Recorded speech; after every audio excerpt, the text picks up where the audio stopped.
Hello, John. Thank you for coming back to the channel here. I believe this is our episode 17 in this long saga of the world The as it saga of the turns. As world. it turns. But let's start with the Olympics and your take on the opening ceremonies. I think there was a lot of symbolism that was taking place, and I want to get your take. You know, you have a very strong understanding of France and its history, and I think what you have to say is probably interesting on your interpretation of what happened with the Olympic opening ceremony. Well, it Oh, was before you start, let me remind the right. audience to please click the link in the description of this video and all of the videos I've been doing with John. That link will take you to his website, and that way you can purchase his periodical and you can schedule for a reading. That way you're helping support his work. He can continue on doing his thing, and you get information about current events and get a little bit of information on your own trajectory, especially if you do the reading.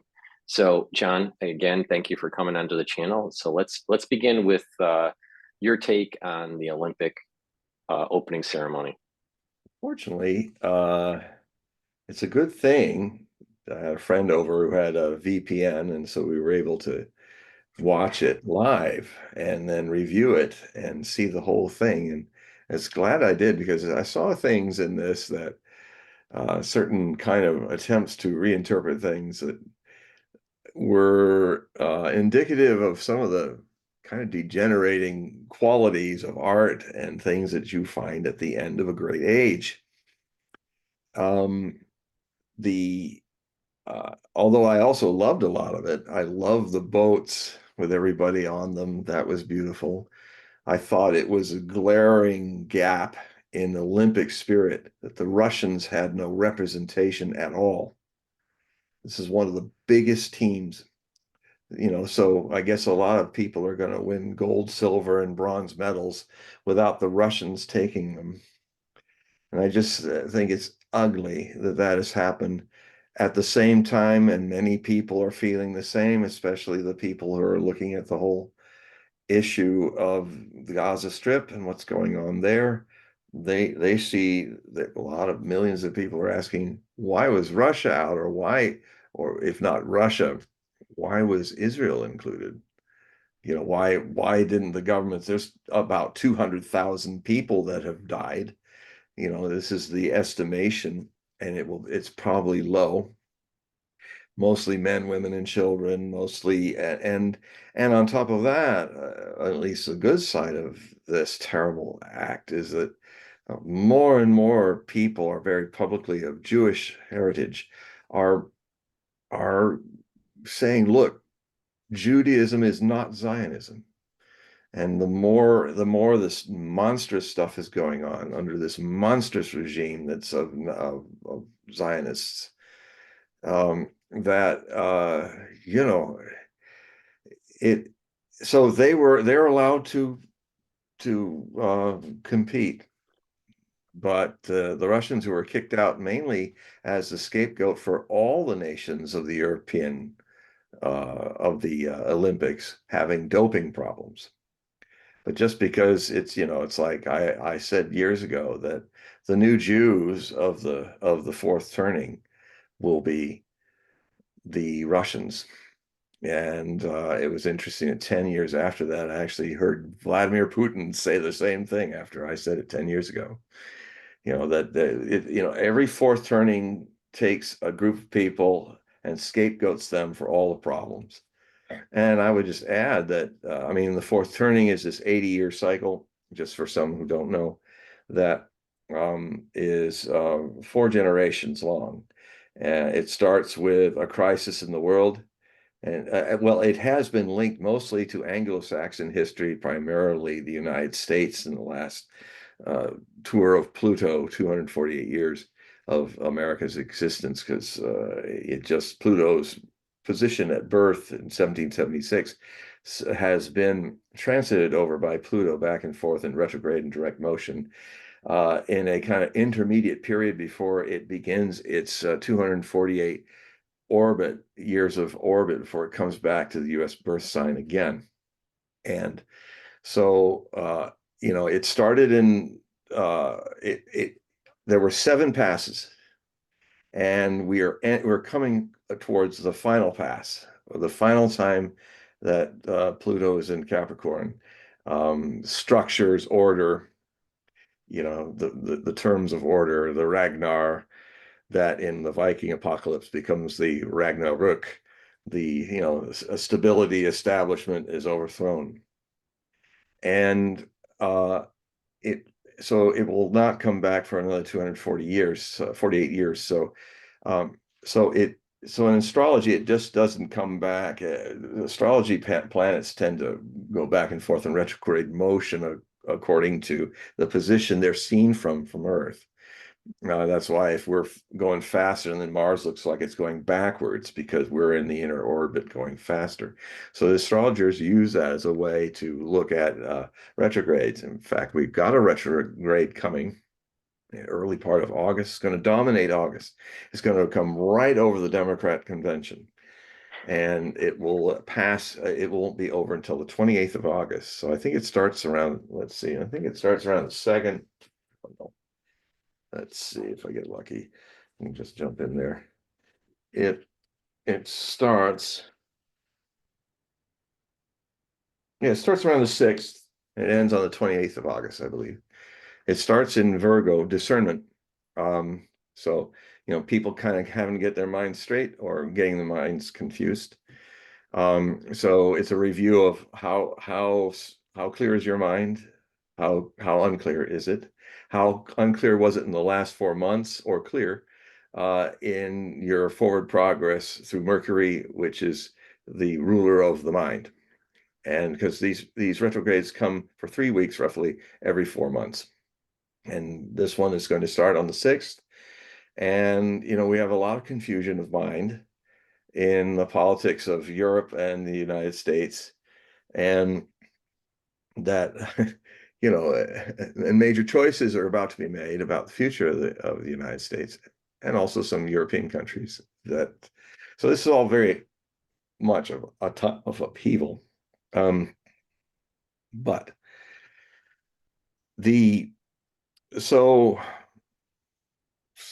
we are in very revolutionary times that are about to happen, and they usually happen with chaos, with the breakdown of structures.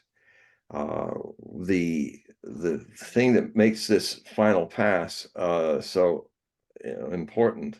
Well, I was going to say to you briefly that there were 7 passes, and how it's amazing how these passes happen when big things changed or were overthrown in our world. Starting with the inauguration of Joe Biden, the first passage began, reaching its closest being in late January into February of 2021.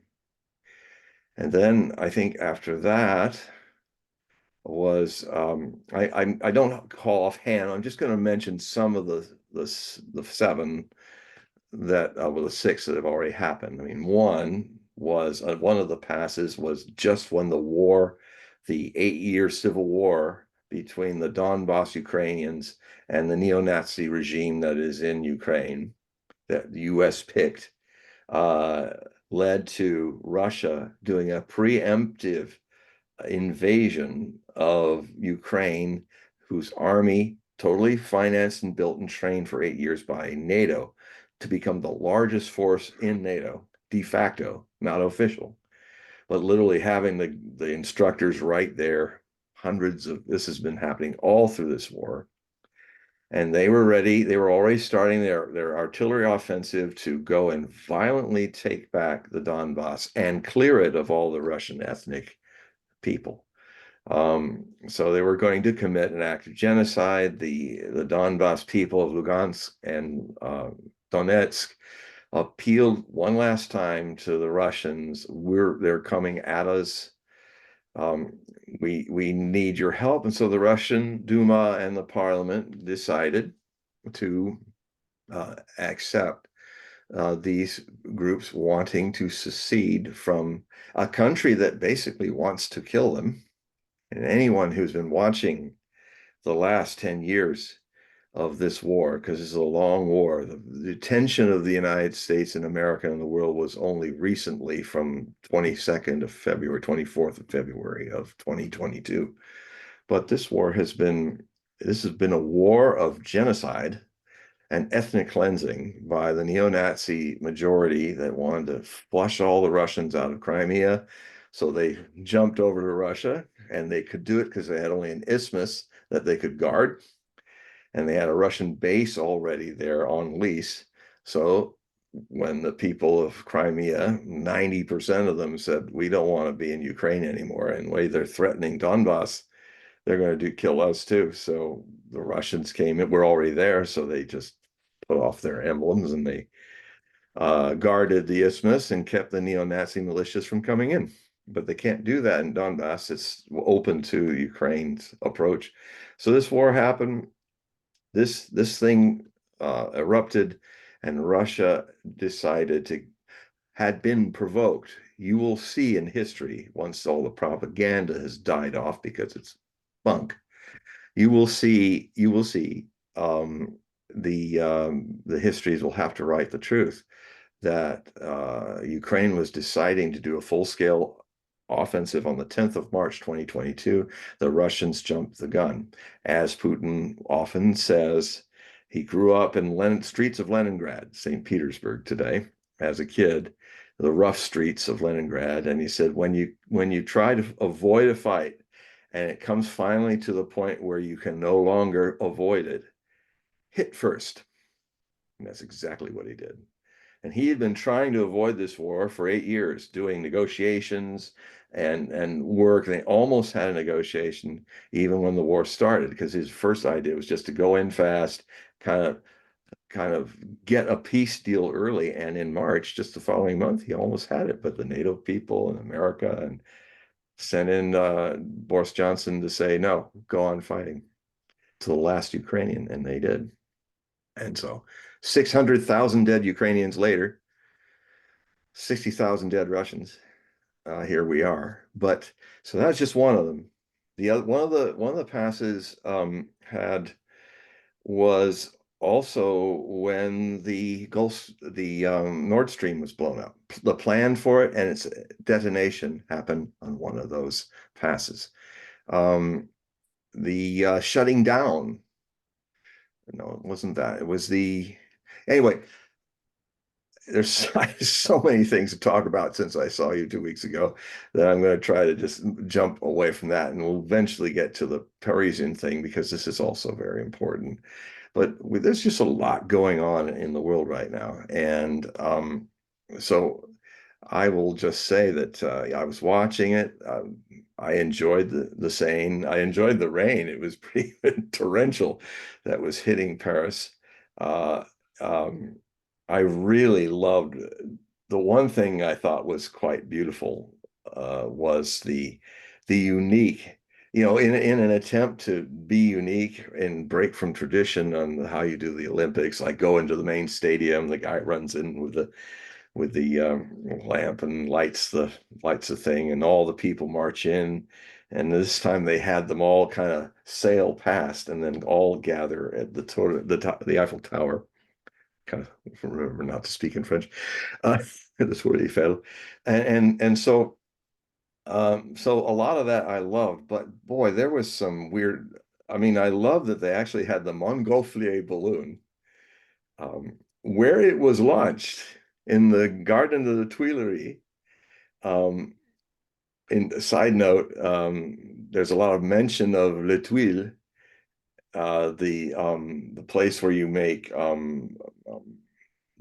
bricks, what is it called? It's the tiles. You make tiles, brick-like colored tiles. And it existed when Nostradamus was in Paris, and a couple of visits that he did in Paris in his life. And so he saw it as the tile kilns and the visions of how that would end up being a palace in the future in the 1700s and all the things that happened around the revolution.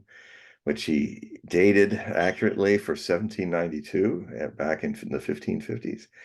Absolutely breathtaking predictions about the French Revolution, which he did not like at all personally. He's a royalist. He believed in the divine right of kings, but so he called it the vulgar advent.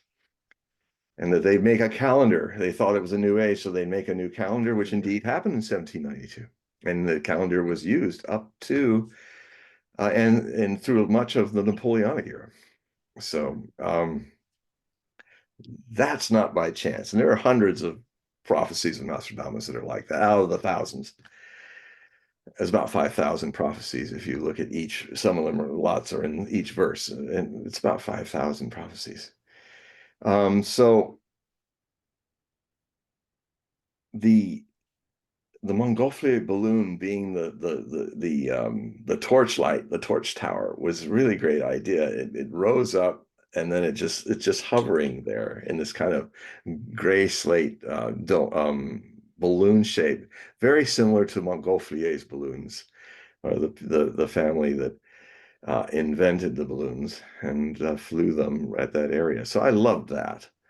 Um, but um,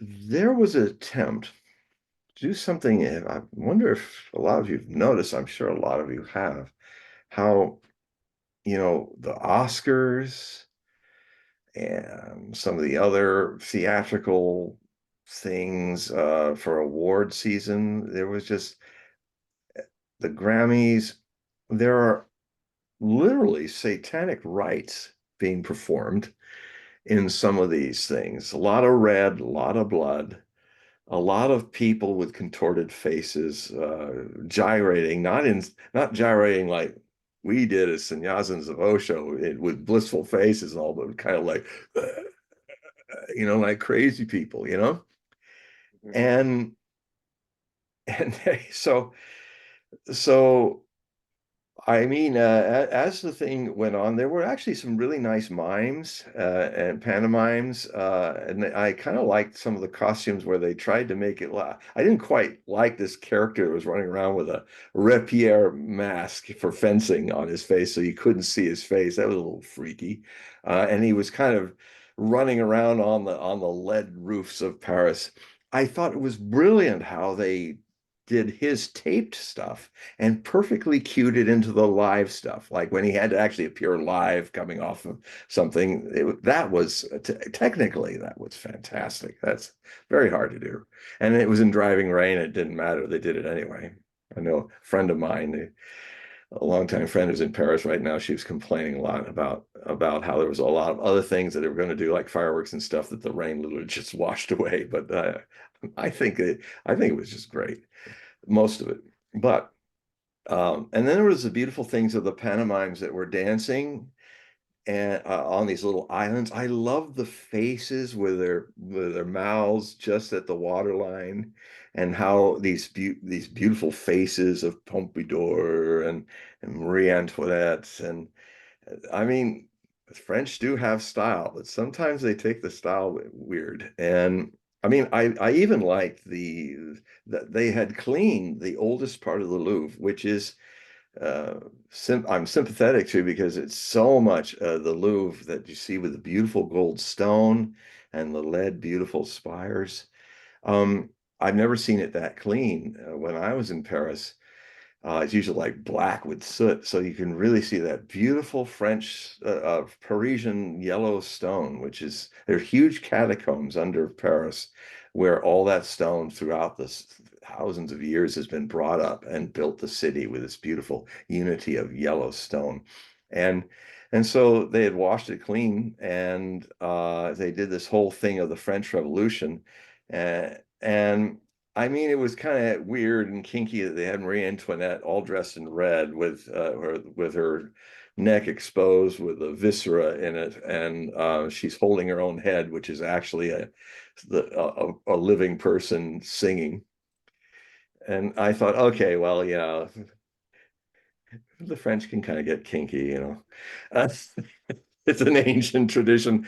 I was like, okay, okay, I get it. That's okay, kind of freaky, but all right. And it's kind of making fun of what happened to thousands of people getting guillotined, but okay. Um, I'm tolerant of a lot of stuff, but and I even actually liked how there was the one time they didn't make it so in these kind of satanic things so obvious. They did a thing where all these streamers erupted off the beautiful castles. This is the same castles where Catherine de' Medici and Charles the Ninth and all the major characters of Nostradamus's prophecies lived. Those balconies were the same balconies that during the St. Bartholomew's Day massacre where Charles the Ninth took out his arc, as Nostradamus called his arquebus, his matchlock musket, and with all of his nobles around him, all dressed in grim black and beret, he fired upon Huguenots, Protestants running in the streets away from the massacre when the Catholics started massacring all the princes of the Huguenots that had come to on a hot August in 1572 to see the marriage of the Valois with the Bourbon, which had actually in those days were down in Bigorre and Pau down in near Biarritz in modern day times, and they later from the struggles that went on. They later, in the 9 wars of religion that Nostradamus tried to warn against, for risk his life to talk about publicly, he lived to see the first of 9 of them. And it ended up with Henry of Navarre and the Bourbon actually winning, and the House Valois bloodline snuffed out. And so there was all that. I was feeling all that looking at this stuff. And then when they had all they were using the windows like cannon holes, and that was rather interesting. And then they started to and then they had these streamers exploding out. And the streamers were a subtle, like the purging of the French Revolution by blood. This is a much more violent revolution than the American Revolution was. And its Pluto return, is happening from 2034 through 2036. So that's going to be probably the biggest surge of revolutionary feeling all this time in this Pluto return all around the world. Literally revolutions like breaking from the West, as the BRICS are doing. They will probably have completed that movement of the global majority, where the West now is only 17% of the world's population. It's making such a stink about everybody pulling away from the US dollar and from the Western dominance. And if you just read and watch Western news, you won't know that the whole world is making this huge surge away from the West. The vassals of Europe that are the United States vassals, all coming because of the US dollar being abandoned, because the US dollar has been abusive to the point where people are expanding it. And actually, not in this same period of time, in the last 2 weeks, the introduction of a new sprint system by the BRICS is already ongoing, and they're starting to create a system where an alternative system from the sprint American system, where your transactions can be moved in and out of different countries without being sanctioned and blocked, like is happening. So that stuff's brewing, and that's going to come to a head in between the mid 2020s into the mid 2030s, because of the end of this American era ending and the beginning of a return karmically of Pluto to the French Revolution. So these streamers were coming down, and I thought, what a nice way, and rather than have blood spraying all over the place, but these streamers just floating in the wind, and the way they catch like streams, metaphorical of blood, but not really just being gross about it. And now this beautiful, many of you probably don't understand what this boat with this lady, this beautiful, voluptuous opera singer, she was singing this mezzo soprano, and she ended up singing Carmen, which when I was an opera singer, I did Carmen a lot because it's probably the most performed opera in the world. and she's floating regally with this boat with the streamers falling on some of them on her face and shoulders. And that is the ship, the sailing ship, the bark or something that is the symbol of the flag of Paris, which is a blue and red flag with a golden ship and sail. And she was on the ship. So, Paris being the source of the French Revolution, when they created the tricolor, the tricolor, the blue, white, and red flag, I think because at the beginning of the revolution, the constitutional monarchy being the white Bourbon cockade, the white was added to the red and the blue and red of Paris, and that's how the tricolor was created. And that was in the first stages of the French Revolution when they were trying to establish a monarchical, what's the word? It's a constitutional monarchy where the king is more a figurehead and the National Assembly and all the people and were more running the show, just like you see in Britain. But then, famously predicted by Nostradamus in a quatrain that was Century 9, Quatrain 20, I believe, is the famous flight to Varennes, where Nostradamus, this is one of his most amazing prophecies. He literally, the king promised with Marie Antoinette and the family, when they were taken from Versailles, promised the people of Paris, they were taken to the Tuileries, by the way, to be there, and there was all this pressure for the other kingdoms that wanted the king to escape and then create some great war to restore the monarchy to France. And of course, the French revolutionary country would have none of that. And so, but he promised that he would stay, he would not escape from his people and do that, but he ended up trying it. And, the prophecy is remarkable. He talks about, describes the coach that there would be a monk in gray, that was the Carmelite monk costume that Louis XVI was wearing. The Queen's white stone came up. That was the controversy of the white diamond necklace, which was incredibly expensive, being given to the Queen Marie Antoinette when people were starving. And it was another big trigger. You just watch back then as well as now, issues of bread and food and jobs are the triggers of revolutions. And we have a whole lot of fuses that are about to be lit in our world, mainly in the Western world, in the same way that happened back then. And we still have we have in America, especially, a completely disconnected, well, in Europe too, the European techno dictatorship of Brussels. They don't listen to the people any more than the people of French aristocracy in Versailles did. Um, we have a global aristocracy, the Klaus Schwabes, who are trying to create a global interconnected aristocratic rulership over us, the unwashed masses, and they look down their nose and they don't even consider us. That's not new. And it's not new if it brings people back to guillotines. This is, hopefully that will not happen. I'm trying to warn and prevent this from happening. But, aristocracies, they get to a point where they want to exploit middle classes like they did back in those days. And because the middle classes knew how to make money, knew how to make more and more wealth. And of course, the aristocracy sitting on their bums in their satin pants and skirts, they can sit back and go, well, we just take a little of that. And then the problem is the middle class is getting tired of having people over them, dictating over them. Well, it's happening again. Brussels has now become the new Versailles. And the leaders there are completely disconnected to the people. And the people are beginning to rise up.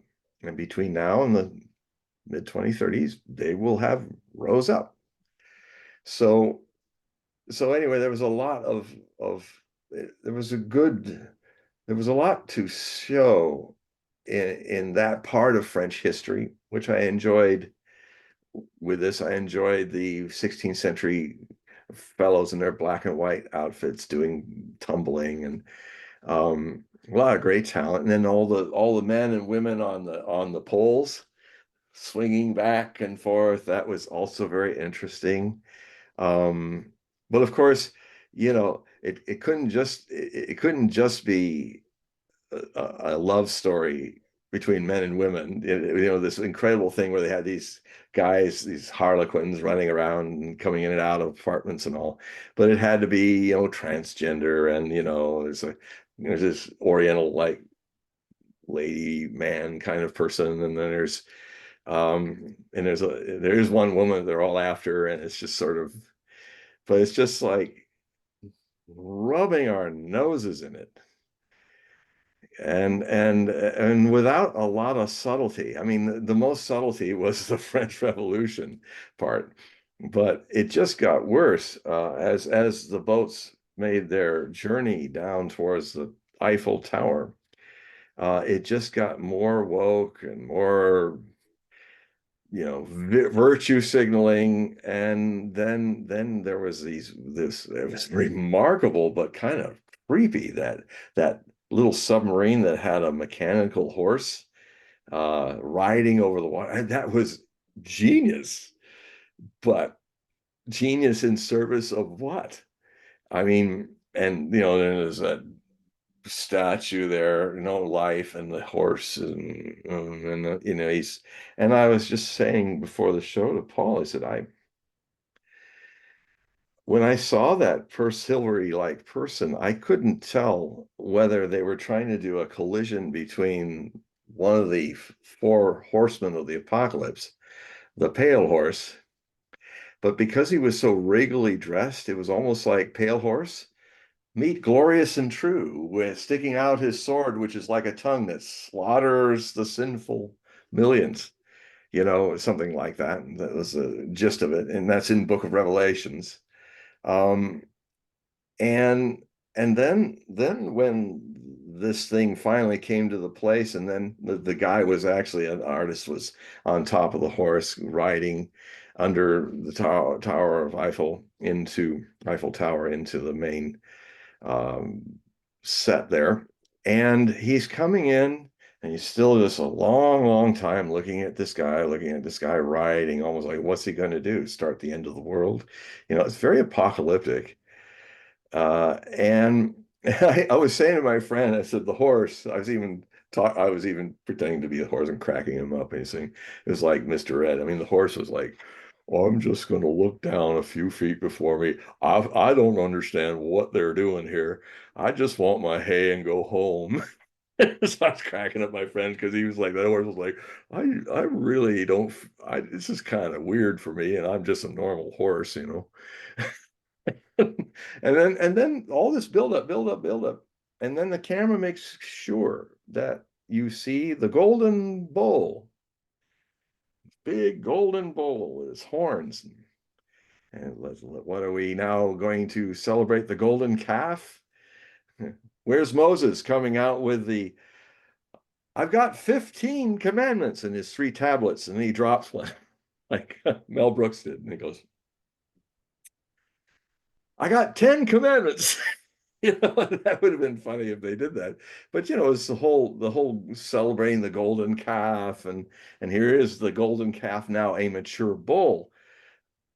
What's that message? Like, now we got our the anti-Christian, anti-Jewish, antichrist is now a full bull. So I'm thinking, okay.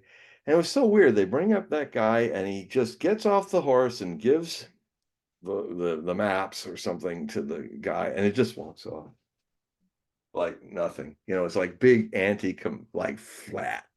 And I thought, what is that about? And of course, then there comes the probably Michelangelo might have wanted to do that. what they did with the Last Supper. You know, Michelangelo was gay, but I think he would not have done that. You know, he would have. Well, he, Wait, was it Michelangelo or was it Da Vinci? I I'm thought sorry, Last Supper, I'm Da sorry. Vinci. Yeah, Da I've Vinci. been Yeah. editing for 5 hours, so No, it's all right. It's all I'm a right. little frazzled. And what is Um, interesting, about the Last Supper by Da Vinci is that he was experimenting with the pigments, and yes. the part of the reason why the Last Supper decayed, so the way it decayed over time was because of this experimentation that he did with the pigments. Well, it also was unfortunately there was moisture in the fresco. Right, The right, Yeah, and that right. was, I heard that was the main reason. But I just saw a really great documentary about Da Vinci, and the whole pigment issue, and it was beautifully done. Mhm. And I'm not I have many gay friends. I love my gay friends. I love, just so people know that I I love my gay friends because it's so rare to have men who are so kind and affectionate. You know, I can go come up to my gay friend and hug him like people used to do in the Napoleonic times, where men would hug each other very passionately. And it doesn't mean it was going to go any further, but if it did, it was not none of my business, you know. But this whole this whole kind of vibe of, we're gonna rub it in your face because you've got to support us as we are, and it's just like, no, I don't. And most, I don't. I No. Basically, um it's what people do in their own freedom and responsibility, I support. um Uh, I would just simply say, and this will probably upset some people, but I'll say it because one of the things I'm seeing happening in this kind of decline, degeneration period before a new era, is that diseases that are diseases, like Trump derangement syndrome, like diaspora, or gender dysphoria, Dysphoria. Yeah. gender dysphoria is a disease. But we are being told by people, no, I'm not sick. I'm not mentally ill. You now have to accept me as I am. And if I want to pretend that by um, doing certain surgeries to augment or change my appearance, that turns me from a man into a woman or a woman into a man, well, because I believe I am, then I am. Well, no, that's mental illness. I mean, no one would, what if I say I want to be a 6 foot pink bunny rabbit named Howard, you know? Uh, and what would they do? I mean, I've seen some people make that point to them, and I've watched people who are into the whole woke thing. They kind of go, and then they go, okay, well, if you want to think you're a pink bunny rabbit, then you are. And he says, okay, well, uh, I I want to eat your grass, and you can't stop me because it's my right. I'm going to like start eating your grass in your front lawn. And you're going to say, and what are you going to do? Going to say, well, I guess because I think I see, he's like the emperor's new clothes syndrome, that people are trying to create. Well, everybody sees the emperor's naked because this con artist has got him to believe that he's putting on this wonderful magic robes and all. Of course, the con artist is a real master con artist. He says, oh, by the way, your majesty, if something that might happen, people might be trying to be polite, but you watch that. If people are a little nervous, just understand that these magical clothes can't be seen by people who are bastard children of their father. They'll see only naked people. They'll only see you as naked. So people who are illegitimate will see you as naked, but don't worry about that. There's not so many. Of course, the truth is he is naked. So everybody is going, oh my God, he's naked. Oh my God, that means I'm not my father's son or daughter or something like that. No, well, I can't deal with that. So Oh, look, I can see it. You see it too. Yeah, we all see it. What a beautiful clothes. My God. Until the kid says, "Hey, Dad, the emperor's naked." So there's this effort to celebrate and actually legalize as something okay that, I'm sorry, folks, it isn't okay. Uh, Gender, I can't think of the name of the moment, but people who think they're a different gender than they are, that's just not real. Now, I've said it before on the show, is and I've had friends that I've helped with this. I've helped them make the decision, and I was for their decision, whatever it was. I've had friends that have made this transition, and I also have friends that it's ruined their lives. And I also know that a lot of these political folks that want to perpetuate this stuff, they sit on those people in the transgender community and try to hide them away and shut them up. But they're the majority. It's a big mistake because this is a sickness. It's not a new idea of new gender identities. I mean, remember, identity comes from the same root word of idiot. And identity is a struggle, whatever persuasion you want to identify with. But so, this sort of like rub our noses in it, take Da Vinci's beautiful Last Supper. You get this morbidly obese young woman who's playing Jesus Christ, and you've got all the other people in more twisted versions of the apostles all around her. And then there's some big egg opens up, and this guy with a gold painted beard and looks like I don't know, a Oompa Loompa or something kind of comes up, like Neptune as an Oompa Loompa. And I'm thinking, and then when it's all done, the bacchanalia is not even a beautiful bacchanalia. It's all these people contorting and twisting like they're having withdrawals from drugs, called a dance. And I'm pretty free-spirited liberal person in a lot of ways, more radical than a lot of people know. And I can see things that are really unusual, but I know, maybe such times are the times where lines are crossed and people say, that's too far. And I would even add this, and in my more recent, I'm working on these new articles for my next release of the Hogue Prophecy Report. I make a statement that's probably going to upset some people. I said, you know what? Everything in its time has a good thing about it. Even totalitarianism has its moment when it's needed. I've spoken before about Cincinnatus, a true story, where we get the word citizen from. He, the democracy sometimes in emergency can't get a quorum to make a decision to do things. And so what they did in Rome is they gave this man 6 months where he was absolute ruler of Rome so he could stop the Italian invasion, raise an army, and defeat the Italians this is when Rome was very young. It was just Latium. And so, as I've said, I'll just make it briefly, when he was finished, and he did it all in 2 months rather than 6 months, he comes back to the Senate, and the Senate says, well, according to our laws, you have the legal right to remain our dictator for another 4 months. And he said, no.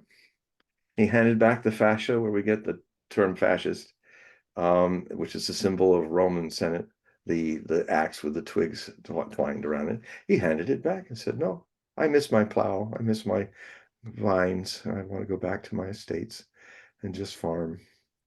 And so there are times when you have to have a single leader do something for a while, but these times of emergency always must end. And except for Cincinnatus, not once but twice, he had to do it another time later. And he did the same thing. He did fix the problem, went back home, back to democracy. So, and the problem is we're entering a time where I've been warning about this situation for 20 years about how, I used to say in letters to people back in the 1990s, they would just like be saying, and they were liberal people and Democrats and all, and they were saying, oh, I hate where the Republicans are taking it. It's going to be awful and terrible. And I said, you know what? In 20 years, in the 2020s, when things start unraveling and you don't know when your next meal is going to be or whether you can pay the bills. And I imagine that the people who protest way too much about Republican extremism, you'll be the people who will really put the emergency, shut the countries down, do stuff. Because the problem always is that every person who is liberal is hiding a tyrant, and every potential tyrant on the conservative side could be hiding a liberal. You know, it.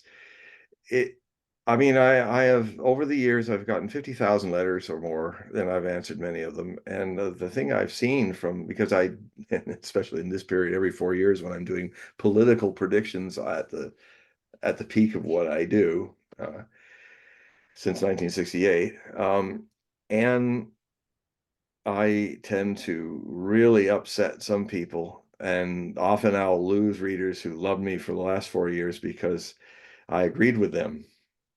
And then suddenly I'm doing a 180 where I'm actually saying, oh, well, actually, the other guys are going to win this one, and it might be better. I'll be saying, like, I think we've reached a point where too much libertine liberalism, and I'm saying this as a liberal, we need to come back a little to the center and maybe a little to the center right and get kind of grounded again.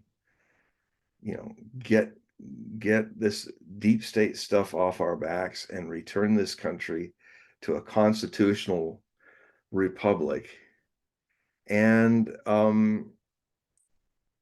I think at this time the weather vane of history is a little more centered, a little right from the left right now. The left has kind of gone off the track. And if it goes with this woke stuff, it's just degenerating everything.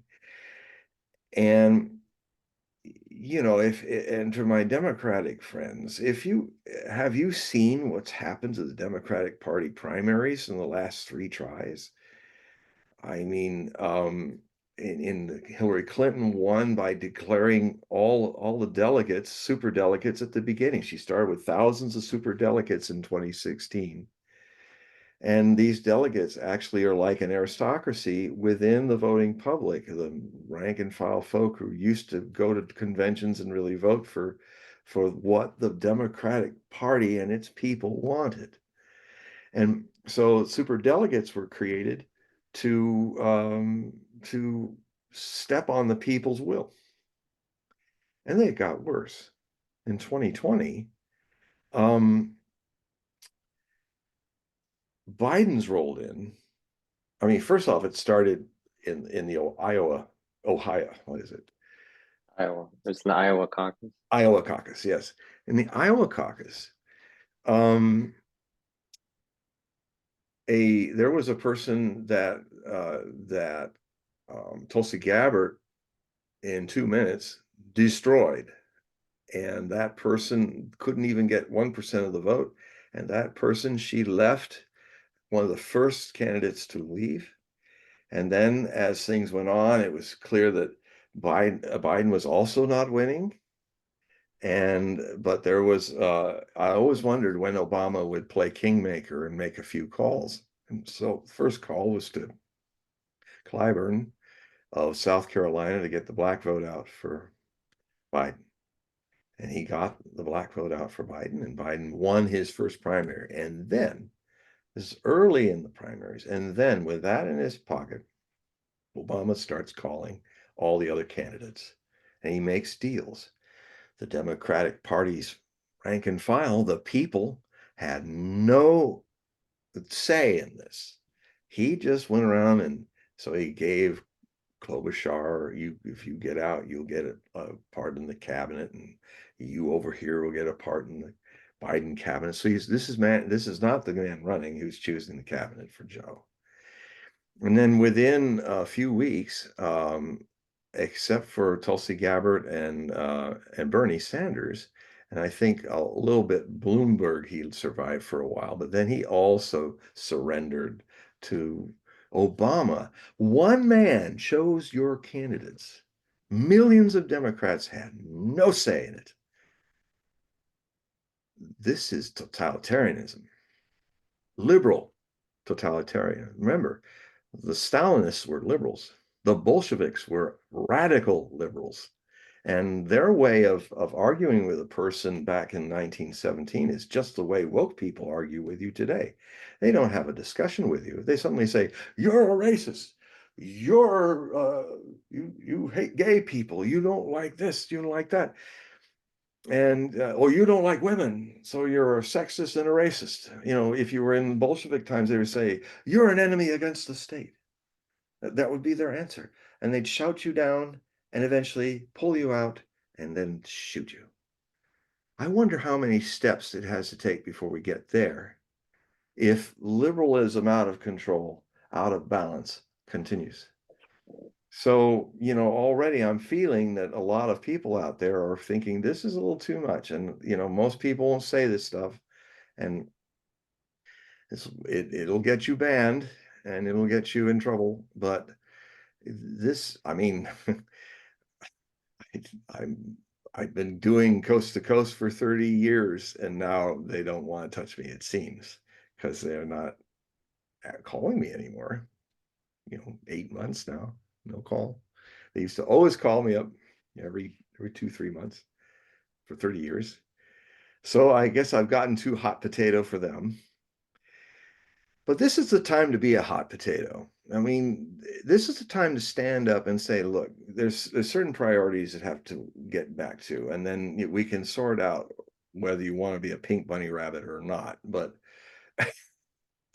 or you're a man who wants to be a woman, or you think that you can give puberty blockers to a child who's a minor, and some states are even allowing that to happen. This is not sane.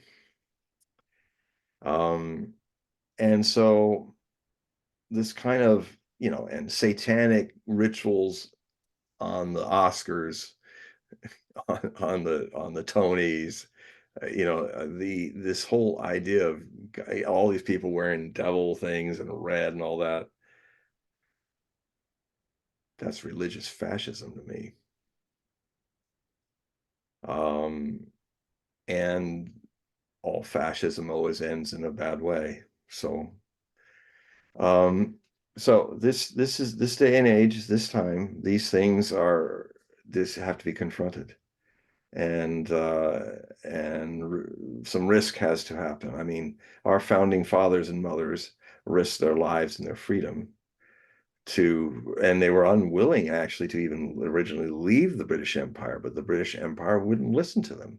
The British Empire, they were the aristocrats and go, "Oh, shut up, and we'll throw all these taxes at you that destroy your economy and beat you down so you pay off all of the debts that we've decided without your choice that you've got to pay because of the French-Indian War." And so as if we didn't also fight, you know, the colonial British of American colonies didn't fight and die in those wars ourselves.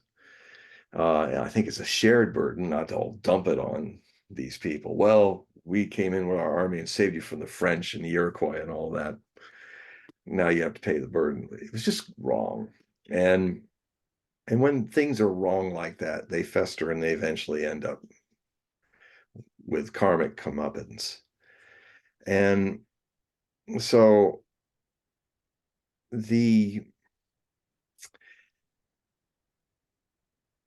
it's hard.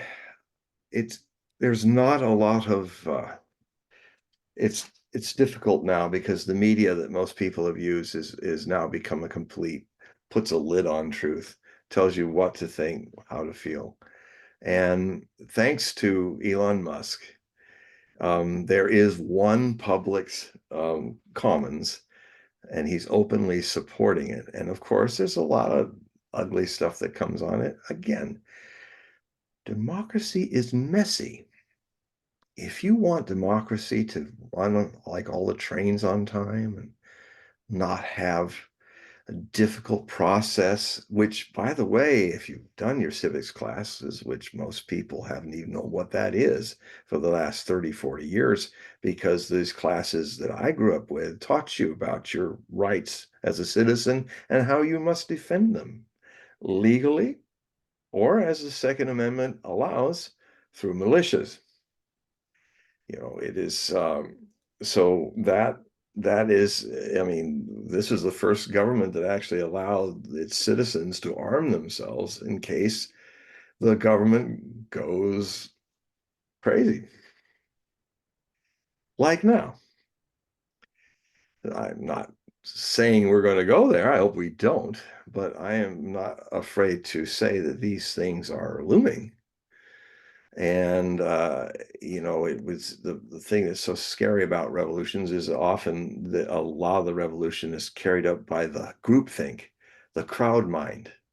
And it's the most unconscious force when humans are a mob.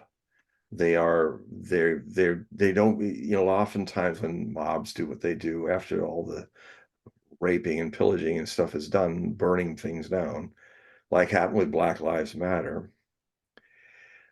You can watch it. It's like watch those videos of people just coming in droves, breaking things up, stealing everything they can. It's just uh, it's mob thing. It's like they might as well be mice running around. I mean, they're not using their brain, their human brain. There's no individuality. Um, and that is unfortunately a sideline, a side aspect of revolutions, and it certainly happened in the French Revolution, the Reign of Terror. Well, that was the guillotines, and how ironic it is that Robespierre, who created the Reign of Terror, being of the top three people, the top of the public safety, because it was called the Montagnard. They were called the three people, the Montagnard with Robespierre.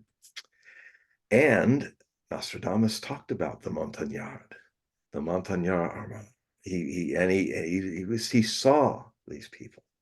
And it's ironic that the last person to be guillotined was Robespierre, the man who created this whole monstrous 2 years of terror.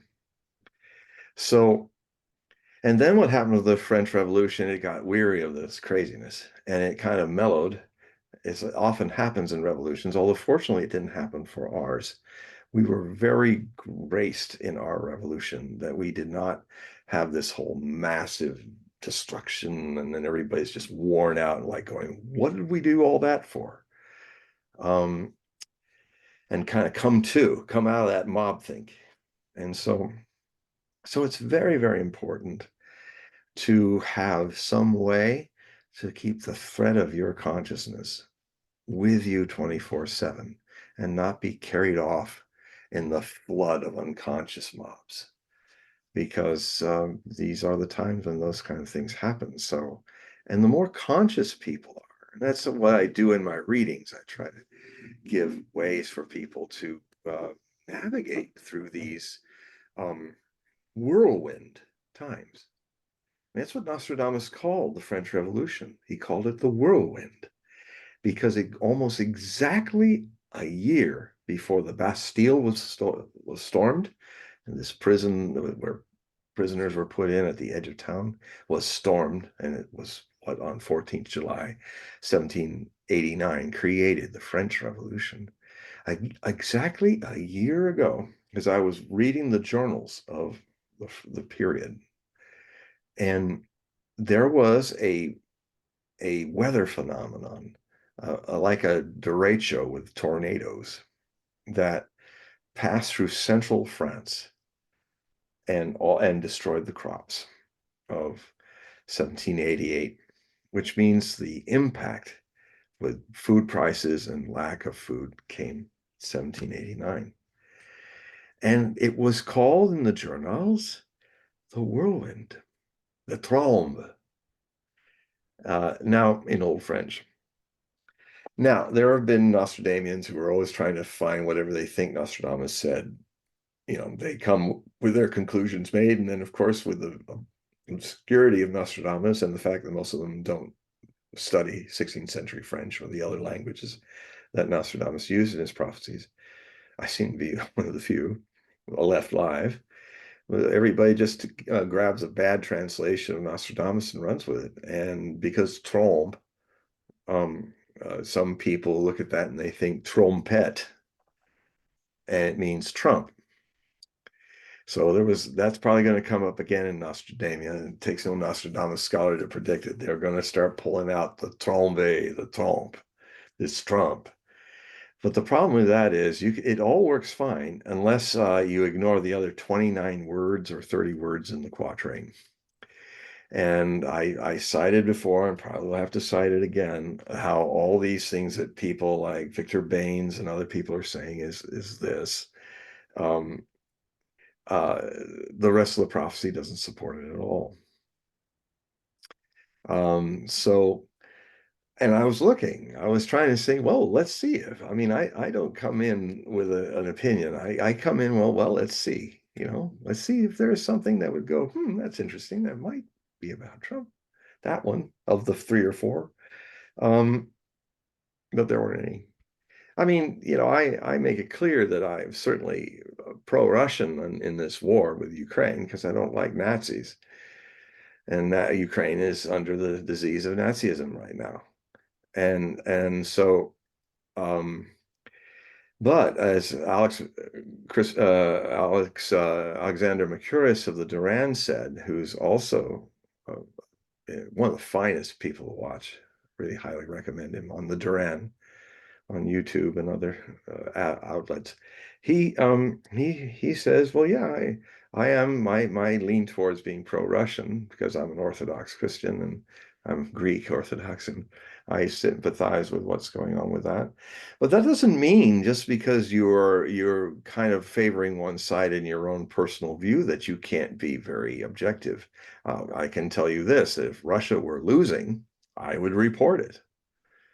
I would report it in detail, but they're not. So, if one takes that argument another way, well, let's say you're on the side of the Allies. What are you saying? You can't do good intelligence on what the Third Reich is doing, even though you're on the side that wants to defeat the Third Reich. I mean, unfortunately, what's happening in intelligence around now is bias comes first and fact comes last. And that is one of the things that's making what you're hearing on the news and what's really going on in the world completely different. But take a case in point, just recently, we've gone through the whole thing of Biden leaving the office since we did this. I mean, it was just a few days, I think, after the Trump assassination attempt. So we talked about it on part 16. But since that time, of course, Biden was forced in a very weird way with a letterhead that had not the presidential seal or the letterhead of White House, but just kind of a Joe R. Biden. So it's just some office letterhead. And I'm posting the letter and the signature and other Biden signatures to show that it's fake. And he basically, and the letter didn't even talk about who's going to then run in his place until a few minutes later they had to send another message. So it's clearly a forgery. And I don't think Joe Biden's written 2 sentences together for about 3 years now, if he was even able to do that when he started. So anyway, but the thing that really screws this up is he really should resign and give all of it over to Kamala Harris. But they're not going to do that because I was watching some shows where this question came up. It said, "Isn't this is not how the democracy works?" Like what I was saying back in the last thread about how Obama picked everybody, and basically, and then we had this Democrat primary where some primaries were just skipped over. They just didn't have them. They didn't let the people of Florida. The Florida Democrats didn't get a chance to vote. They didn't get a chance to write somebody in if Biden was the only one left right at the beginning. And so they didn't get a chance to vote. In New Hampshire, so the Democratic leadership this time, so encouraged by not causing a row, and the other two times they've been so undemocratic. And this is what you saw in the Soviet Union, ladies and gentlemen. This is how they used to say, "Oh yes, everybody goes out to vote in the Soviet Union. They vote." They all pick who is there, and of course, the people that are picked are the people the Politburo wants, and you better vote for them. Well, you better vote for Kamala, who, by the way, was the lady that couldn't even get 1% in 2020. She had a completely failed campaign. She has now become the person, Miss 1%, who is going to go up against Trump in the national elections. How's that going to work out? You know, and she's actually she's now going to have to her own policies she's going to try to make while the president has different policies. For instance, she told off Netanyahu, was very icy with him because she doesn't like what's going, God bless her, doesn't like what's going with killing 200,000 and counting Palestinians and probably injuring an even larger number, um, where they're starving them to death. And I wouldn't be surprised if there's 1,000 to 2,000 Palestinians dying, most the infirm and the young, in droves now in Gaza Strip. And so, and that brings me to the other situation that there has been some rockets that crashed and killed 10 Druze Arabs in the Golan Heights. And before that happened, the Secretary of State of Israel was screaming that they Hezbollah just killed a lot of Israeli citizens. And these Druze people just recently said, in fact, when Smolich, the guy who runs the Interior, Secretary of the Interior, extreme right wing guy, I saw a movie of the people at the funeral pushing him out, saying, "Don't you even come into our funeral." First off, we're not. In fact, it was happening. There was somebody on the Israeli news had his mic on, and they were interviewing somebody, and he had not taken off his mic, and you can hear him when the guy's saying, "Yeah, these Israeli citizens got killed by Hezbollah," and you hear him say in Hebrew, he said, "No, he didn't. They're not Israeli citizens." He just like, so a truth bomb accidentally happened. The Druze are of the occupied Golan Heights, who do not consider themselves Israeli citizens because it was occupied. They consider themselves Syrian citizens since 1967 and the generations that followed. And so here's this guy screaming about, okay, we're going to respond to this with no tolerance. We're going to really hit you hard. And the Hezbollah. And it's almost like a false flag because actually what killed those kids in the soccer field, Iron Dome missed its target and crashed in the soccer field. They were killed by friendly fire. They were killed by Iron Dome missing a target and crashing. It was Israeli missiles that killed those people who are not Israelis. They are Druze. They see themselves as Syrians in an occupied territory of the Golan Heights since 1967. So Netanyahu comes to both houses of the Congress, meet him.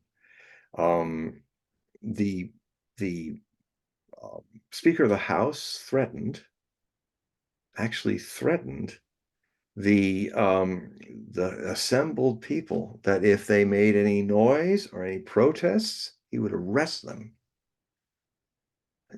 These people practicing their free speech. The Speaker of the House, the third person that can be president. This is not democracy that's happening here. This is not, you don't, and there was a coup d'etat that took out Biden. I mean, he was coerced. And when he was gone for 5 days in Vegas, he comes out, his speech is slurring more. I think he had a little stroke, and because he's more. I mean, my mother, I took care of, and she would have small strokes, and it's just like his little slurry. He doesn't. He's really slurring a lot, and you'll notice they're not having him talk a lot because. And now he's really kind of, you know, just kind of one-faced now. Even when he did his little speech, it was so robotic. And I don't know. I think he's starting to get strokes, and so they may want to keep him in. I know why, because they're afraid that Kamala Harris, if she's president, is going to break up the deep state's cabinet, and if she was made the president successor before the 20th of January. But I've been writing about this that they want to keep Biden going, and they're going to take this tragic elder abuse to the ultimate end. And I mean, it's going to probably be a point where um, they can't do it anymore because he literally is non-compos mentis and he can't even talk. He doesn't know where he is. He's sitting in his wheelchair or what? I don't know. It's so they're literally, I mean, how far can you play this obscenity of democracy, of non-democracy? Well, they can play it because they don't care about any of us. And there's a whole lot of people in the Republican Party who are exactly the same. They don't care. You know, they want to hitch their star to a winner like Trump, but I would imagine they will try to do and try to put this deep state all over him like they did the last time. There are some signs, though, that Trump learned. And I know that some people have been putting out in the mainstream news that Jamie Dimon and the guy Fink, who runs BlackRock, were going to be chosen as head of commerce and head um, of the Treasury. It might be the other way around. And when I first heard that, I said, "Oh man, here we go again." You know, Trump almost got us into World War III 2 times. Because he has a lucky star. His true north star is one of the luckiest I've ever seen of any human being in astrology. Fortunately, he avoided the one in June 2019 when John Bolton, who he somehow decided after he knew Bolton wanted to fight wars with everybody, somehow he just kind of channeled it. They know how to influence that kind of gut thing that he says. I got good common sense. Well, they manipulate him pretty good. I hope he's learned from that, because suddenly here's the guy that he's saying the guy who wants to fight wars with anybody. Why the hell is he the NSA director now? Well, he immediately almost got us in a war with Iran, and that time Trump's innocence. Another good sign that I'm seeing more and more as it comes out. Good sources, Robert Barnes, who also is a legal advisor to Trump, as well as very much involved in this Amish natural foods trial that's going on in Pennsylvania. And he's one of I try to get my sources everywhere. If I want a good communist or socialist source who's a thinking socialist, um, Caleb Maupin. If I want to get a more moderate socialist, I get Chris Hedges. If I want to, for a while he was still able to do it, if I wanted to get a good thinking version from the right, extreme right, Buchanan. You know, I'm kind of I'm in the middle. I'm a free wing, but because I'm that way, I contend that I can I can find a lot of, I try to find people who are thinking on all sides. I'll even talk to a thinking ISIS or a thinking fascist. It's just that's how you find out where people tick. It's so important to know what the other person is thinking and why they think that way. Um, and we have now a foreign policy where the people don't do that at all. I'll give you a case in point.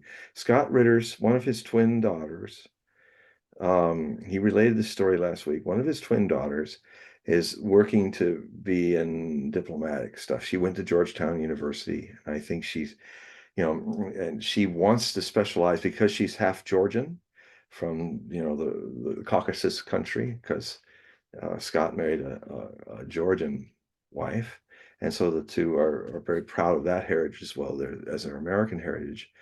And so she wanted to be a specialist in Georgian studies and situations, intercultural connections. So when Scott got the invite to go to Russia and see it, and she ended up going along with him because she would be getting firsthand experience. Not only did she go in the Caucasus, she got to meet the head of the Chechens, and she interacted with them.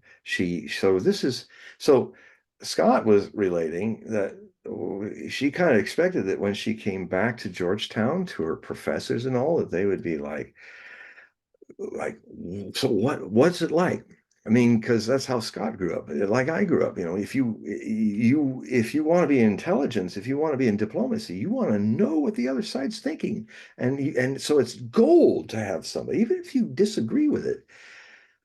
It's good to know what people are thinking or saying, because maybe you can find that's only when you can find a common ground.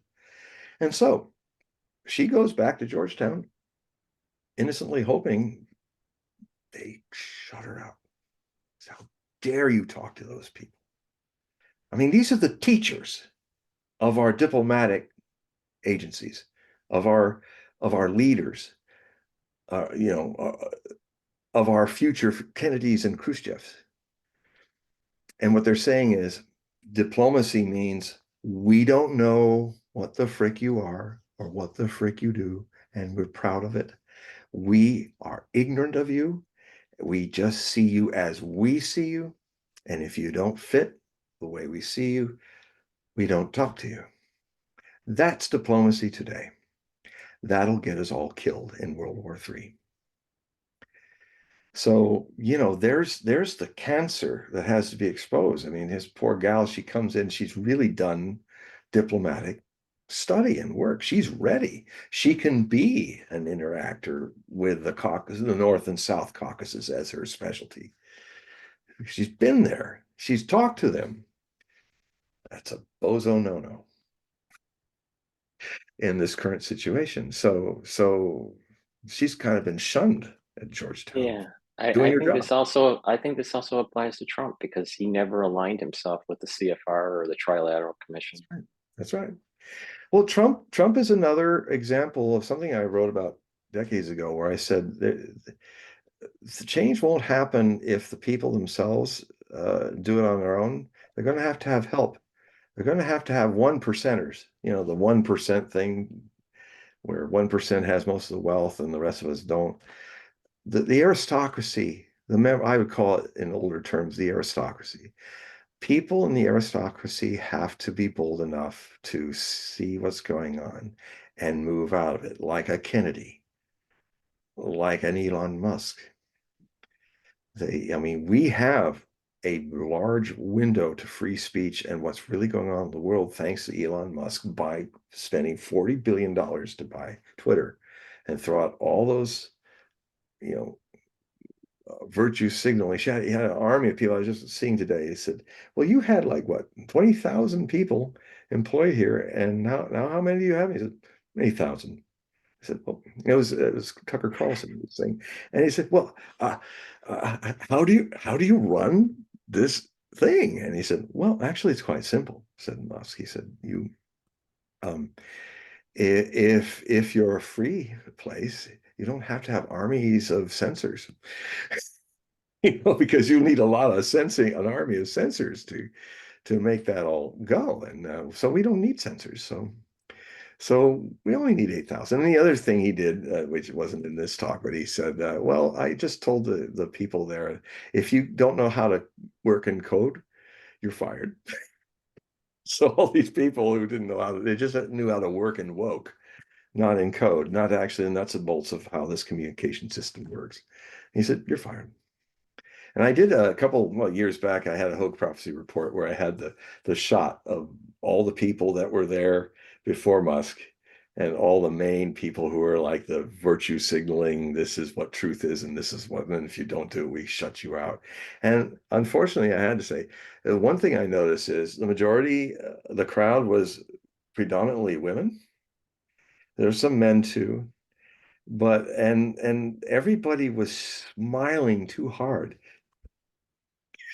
They're all like, smile at the camera, smile to the birdie. It was just too forced. It's kind of the Gavin Newsom smile, where Mhm. if you smiled harder, his teeth would break before your eyes.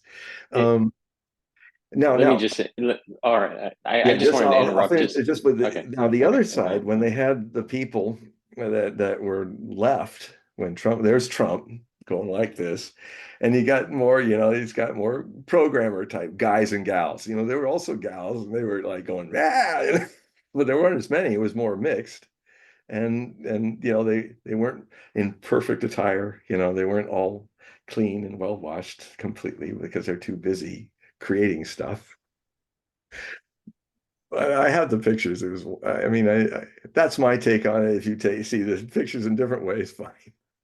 I'm interested in what people have to say, but, um, and it was literally the one was packed with people. They almost were busting out of the windows in the one shot, but then it was more normal. There was a lot less people. So you got that feeling of volume, 20,000, 8,000.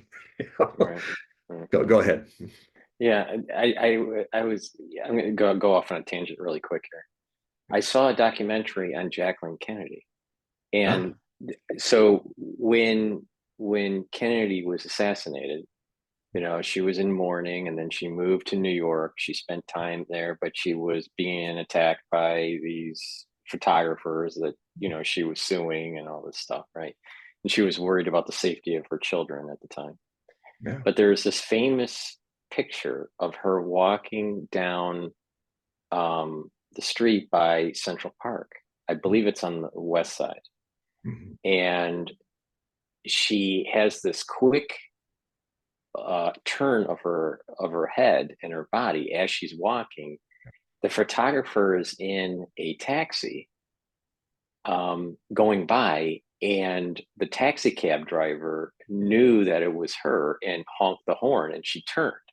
But before she smiled, it was just like the picture was taken, and it was just the beginnings of the smile. So the photographer calls it the Mona Lisa smile. Yeah, Just the beginnings of a smile. I've seen that And picture. yeah, yeah. So Yeah. you know what I'm talking I about. didn't know So how it was made though. I no, didn't. no, yeah, This is yeah. And the interesting. thing is that that photographer was told to leave her alone, and Yeah. they were in court. I don't remember the name Yeah, of he the was photographer. acting like paparazzi. Yeah, yeah, yeah. And so Paparazzi. he had to kind of like do covert operations in taxi Yeah, cabs. it's wrong. It's just like, you and you gotta render a person, celebrity or not, into a thing. Oh, I want to take a picture of this thing, Right. because it's really, there's no empathy for that. I mean, um, yeah, I think those kind of photographers are the worst. The paparazzi. That guy's a paparazzi. You know. All right, right. And he admitted he needed it. He took the Yeah. pictures for the money. This reminds Because me of that what. would go into the post or whatever. Well, yeah. It was, I think, in the post, and it became. I mean, I could draw it up probably online right now. But it reminds me of something that happened when with my father and the Hollywood paparazzi in the late 40s. Um, my father, when he came back from the war, he used to be a really good bartender. That's how I learned how to properly pour a beer, where you almost have your glass horizontal. But you got to do it just right so it flows in and it doesn't spill, and you don't make too much suds.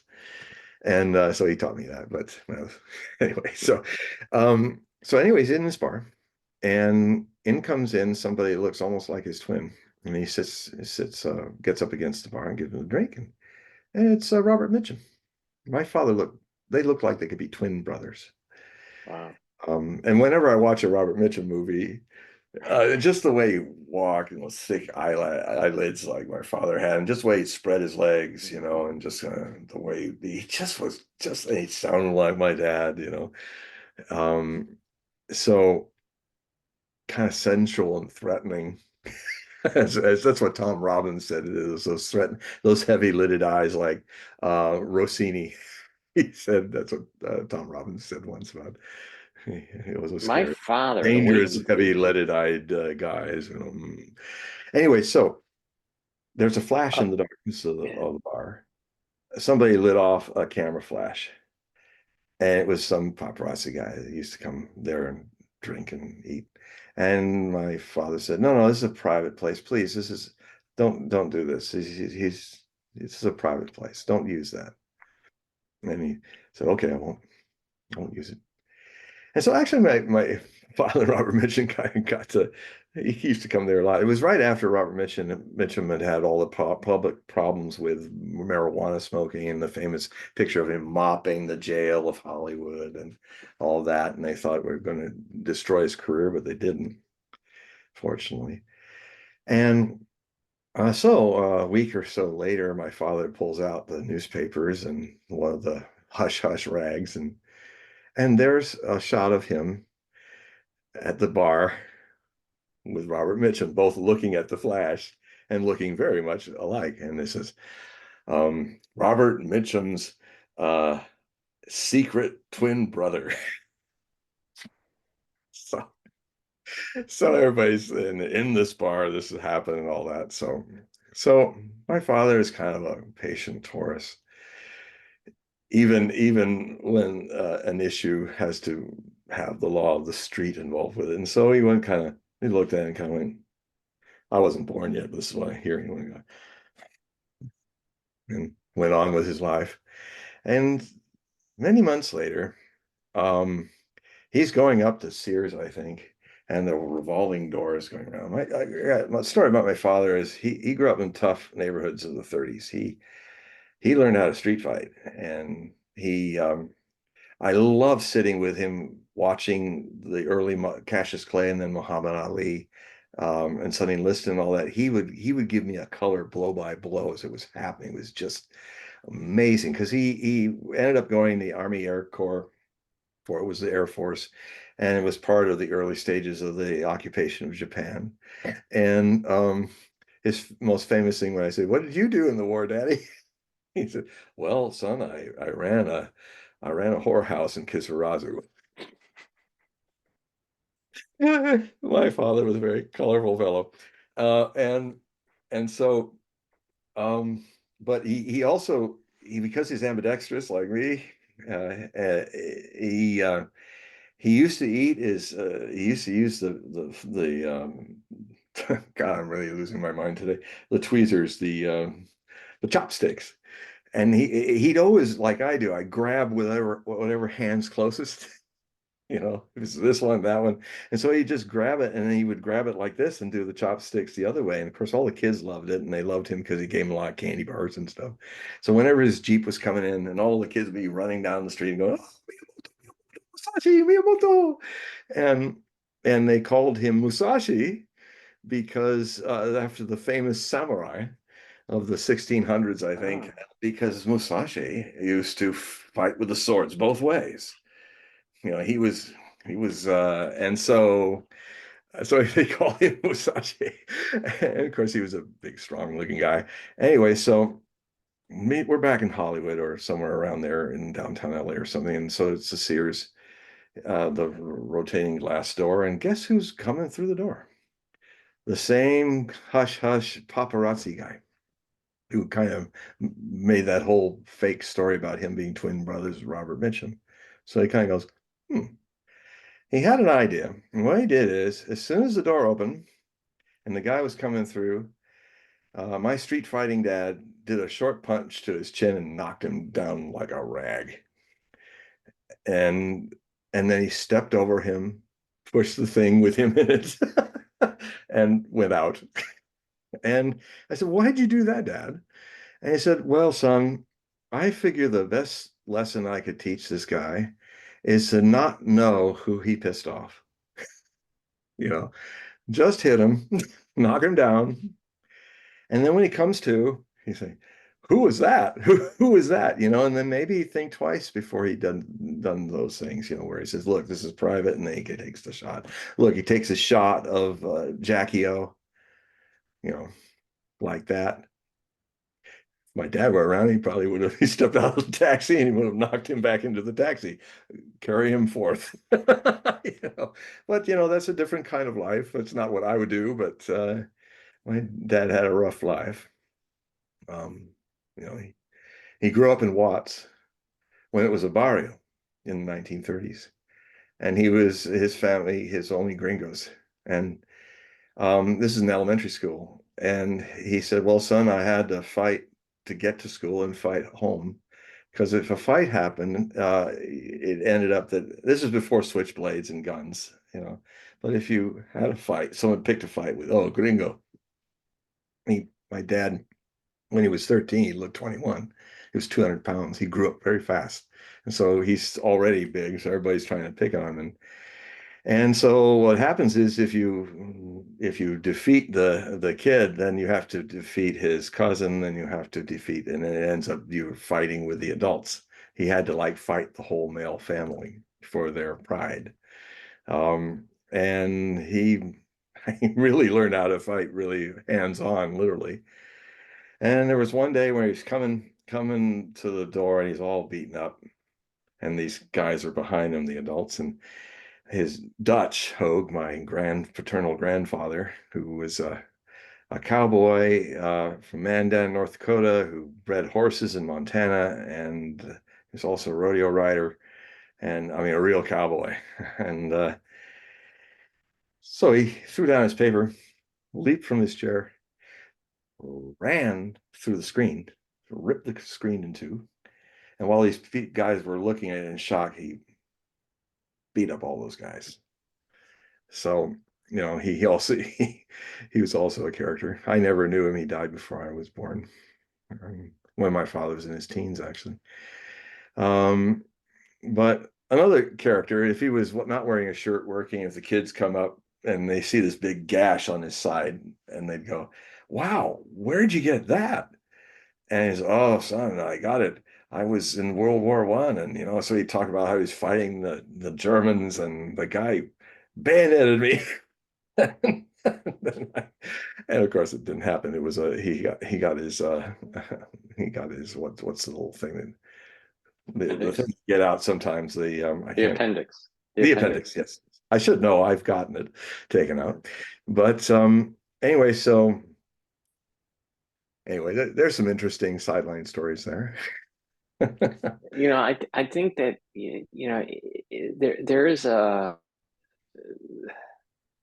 there's a commonality between what we're talking about with Jackie O and paparazzis and Yeah.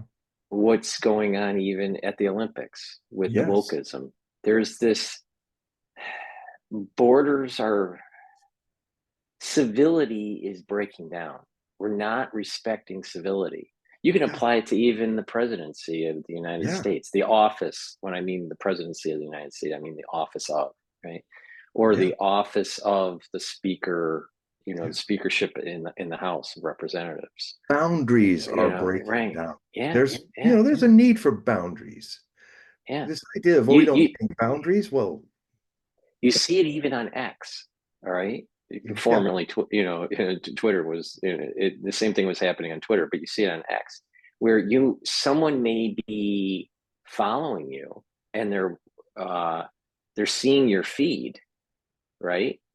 Yeah. But they feel obligated to litter your feed with their comments or their posts.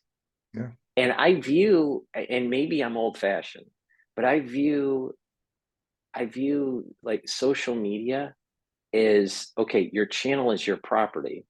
And It that is. if you don't want someone to post some sort of sign on your front lawn, you can delete it Right. or you can prevent them from doing it. But there's this, but what I'm Entitlement that, oh, I noticing can is just do yeah, that. there's Yeah. this exactly. There's this entitlement that they feel as though they can just litter all No over boundaries. the place. No And it's just boundaries. a lack of civility. There's a Yeah. A loss lack of of civility. civilization. It's barbaric. Yeah. Yeah. I mean, even the people called barbaras, the Greeks, when they listened to Macedonians, they sounded like they were going bar. That's where you get the word barbarian. But they were not barbarians. They had a culture. They had things. the Goths had cultures and things, but yeah, I mean, in a way, that's been the thread of a lot of this. The thing about people taking liberties. I mean, to be liberal doesn't mean you take liberties with people. I mean, liberality is where you. I mean, I've sometimes have come back to this often, where I will define conservatism the way Teddy Roosevelt defined it. You know, that to conserve things that are worth that don't need fixing but are really important. Conserve them. I mean, there was no Democrat that started the national park systems. It was Teddy Roosevelt, because he fell in love with the nature and nature. It used to be that conservatives were the green people, and people forget that even Nixon was very active uh, as a Quaker, uh, trying to help people, Black people. He was doing that, and that's all forgotten now. Um, the it is literally the word the Vikings use for their Armageddon, Ragnarok. We are in a state of Ragnarok, where the stability, the boundaries, the things that hold civilization up are broken down and taken over. And it is and that and the core of that is in the woke movement. And this idea of people saying, I'm a woman rather than a man, and then people not helping them kind of deal with that. And uh, as I did with my friend, and I did not force him to make any decision. I made it clear that I think you want to cut your penis off because you hate your father, and he as a Jungian psychologist said, yeah, I think that's it. But with all of that, we let, and then it happened, and then years later, she then was saying, I've destroyed my life, was the dumbest thing I ever did. And I remember that RT, their documentaries are great. They had an American documentary on this. It was really good, where they had all the majority of people that have done that years later. They're saying, "What did I do that for?" Because it's a disease. This is a boundary, folks. That you cannot become a fairy and fly through the air. I love fairies, but you can't do that. If you get off the ledge, you will fall and break your neck. You can, if you have turned yourself to appear like a woman and pumped yourself up with hormones to shape the throat and the bone structure of your knees and other things to look more like women, you still have a prostate. Women don't have prostates. And you have to have the capacity of a womb, whether you lost it or took it out. If you were born with one, whatever you do to become a man, you're not a man, you're a woman. And to have this boundary that's disrupting women's sports, where that gender dysphoriacs are saying, even if you change over, you have the musculature that you're born with, which is male, if you want to be female. And they're destroying it. I mean, talk about why we used to fight for women's rights. It's destroying women's rights. And It almost makes you think, is there some sort of psychological warfare that's happening between genders? Because it seems to me that the ones that are athletes, that are male athletes, that have supposedly the gender dysphoria, and they're want to transition into females, and they're going to be now in female sports, there seems to be a common thread. They're not very good as males in the sport. So I they're just, going to abuse but women by yeah, being good exactly. enough, because Exactly. this situation is that somebody, I just saw these women athletes talking about this. If you look at there's a certain rate, and I mean, why, what is wrong with boundaries? This is if you have no boundaries, you have no society. Exactly. I mean, I tell you stories. There were times in the Pune ashram, Westerners come and they would and Osho was alive then, and what would happen one time, we had some guy said, "Oh, I'm just not going to wear clothes anymore." He started walking down Mahatma Gandhi Road, downtown Pune, and just about started a riot. And Osho was who is it's Osho always said he's totally for freedom with responsibility. The more conscious you become, the more aware you become, the more responsible you have to be for yourself. And if you're in a land where that is just not done, I mean, you can be naked in your privacy, but don't go walking down the street naked like that. Um, what do you think will happen to you if you do that in Saudi Arabia? You know, there are real intelligence finds balance. Uh, you have to find a balance. It's just like I'm saying about right now, this no boundaries, radical liberalism, wokeism that's happening is going to kill this country. We need to get back into balance, have boundaries. Um, we need not to be so in a rush to turn diseases into a new social group.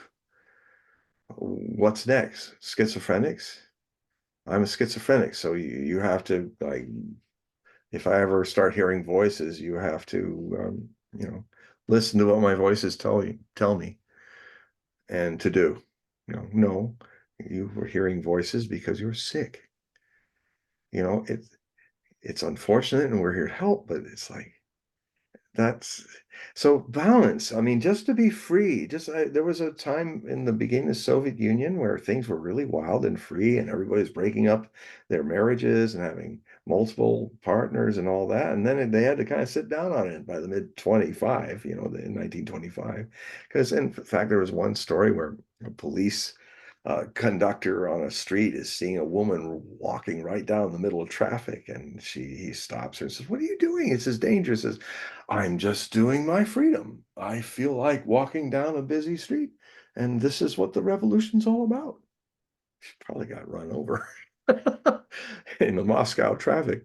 Um, that's not freedom. That's licentiousness. Licentiousness is not freedom.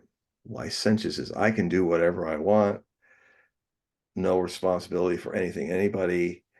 If I want to, crap in the middle of the street, what are you going to do about it? That's just crazy, That's so how I feel New York is turning into.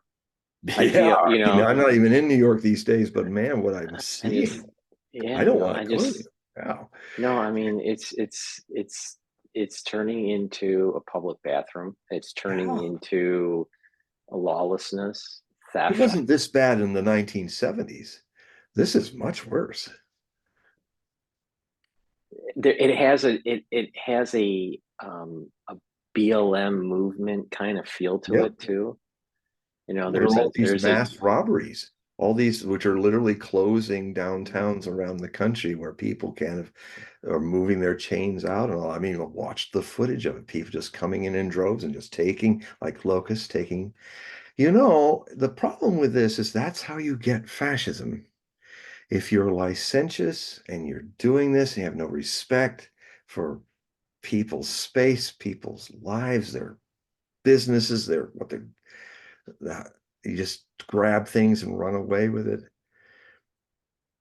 That's when you get the stormtroopers. You guys want stormtroopers?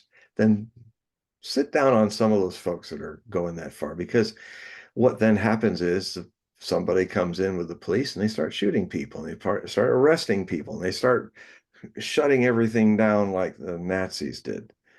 And sometimes, and that's what I was saying to these liberal guys that were saying, I would never support what these Republicans want to do. I said, oh yeah, you will. I said, yes, you will. When it's all going crazy, you will be one of the first people to become fascist and say, law and order, shut these people down. Well, just case in point. I mean, whenever a Republican president is nominating someone to the Supreme Court, you have the other side, the ultra left, Hmm. almost threatening the lives of that nominee. You Charles, take the other way, you take it the other way around, where it's the no, you don't Democrat get that. Yeah. president. Yeah. You I know, mean, so it's just so flipped upside down. They want you well, to think hmm, that the Republican Party is, this, we're just going to burn down the town. nope. But the reality is 9 out of 10 times, it's the ultra left that's burning down the town if they're not getting what they want. I've always found when I go to red states that people are more courteous. If They were they more not respectful blindly of people's react, property. yep. People who own guns respect guns mostly.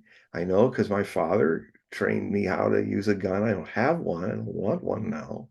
But it's and really the what I'm talking about, this was not even considered Republican when in the America I grew up in. A lot of these things that people think are so far right and all, that was the Democrats. People had the respect, watch your neighbor, go to church, all that, or go to wherever you go, or go into yourself. Um, civilized to be what's being lost in this country is especially in the blue states is community. The concept of community is that you have to accept that people have differences of opinion. But if you shut them out and shadow ban them and virtue signal them and take them off the magazine or whatever like that, they're still living in your town. And if you can't find common ground with your neighbors, if you can't commune with them, your community will die. The things that'll make you able to eat or work or all these fundamentals of life, that'll die. We have a whole country that is in this fight. And, I think whatever faults of conservatism, I find that side at the moment much more civilized than what's going on in the streets of a lot of blue state cities and stuff. I mean, the other thing too is that the BLM movement was an awful attack on law and order. It suddenly was like I mean, I've worked in security when I was on the ranch and also in the ashram in India. So I'm somebody with a security background, modest, but there it is. That's the basics. The basics is that you're going to need, rather than now, there's things happening with the police I hate, and that's where they're militarizing the police is a bad thing. And unfortunately, it's bipartisan. All this stuff is being, all this hardware from the battles where we destroyed Iraq and destroyed other countries to save them. And then all that hardware comes back, and now all these guys are getting suited up. And I have a lot of readers that are work in the police forces. I have one that's he works in Harlem. And I have talks with them. Um, they agree with me that a lot of people that are being hired to be police are really not healthy enough in their heads to do it, and a whole lot of, I mean, the basics of self-defense and being fit and knowing how not just go for the shoot to the center of the body, not to let it escalate to guns.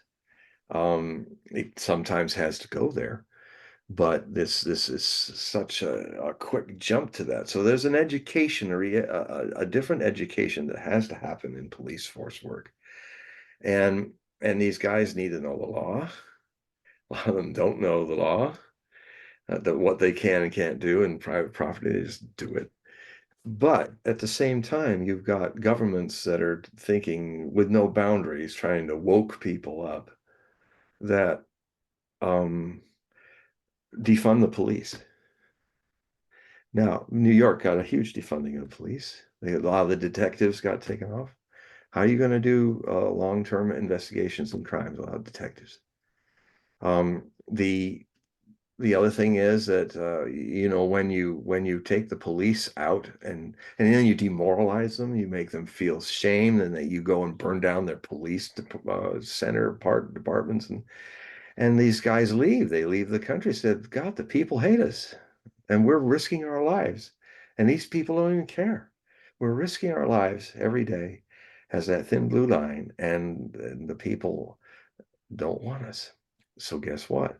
They leave Minnesota, they leave Seattle, and the middle of Seattle and middle of Minnesota and St. Paul burn.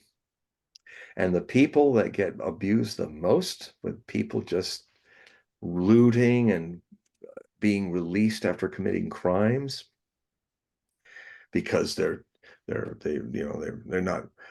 a social group that's not being properly treated. Well, I don't know, that there's certainly that going on, I can tell you. But if you release a person that's raped somebody or murdered or robbed somebody, he's going to go rape and rob again.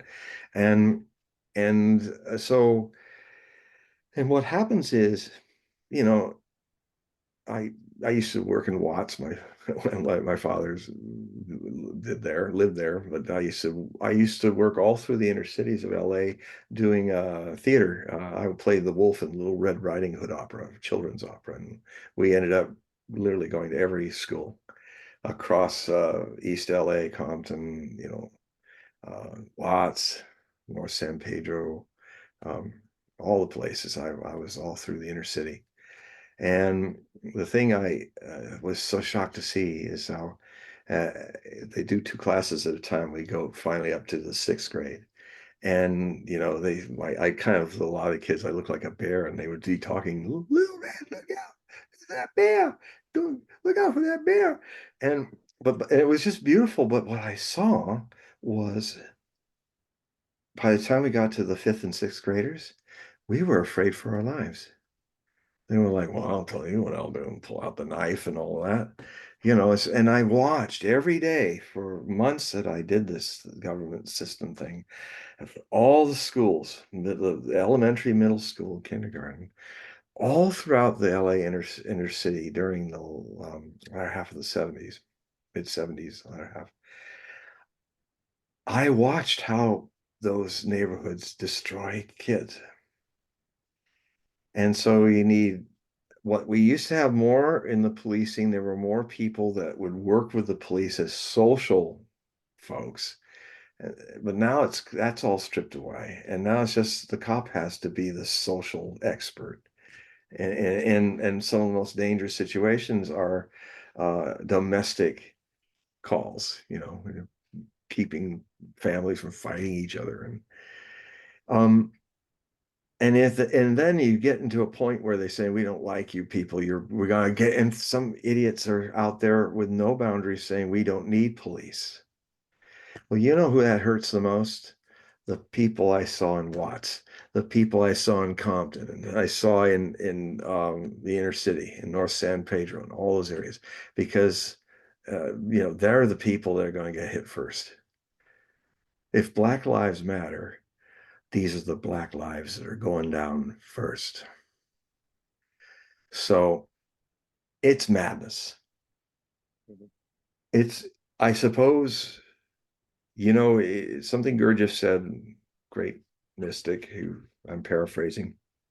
He says there comes times when all the great culture and things established and built for eons, for millennia, there comes a time where the normal people just lose their minds, the average guys. And then in the end of ages, they end up just willfully destroying all that was built before. And we're in one of those situations now. He was talking about that in 1916 when World War I was beginning. This is a long process. It really started in the 20th century, and now it's reaching to a culmination in the early 21st. So it's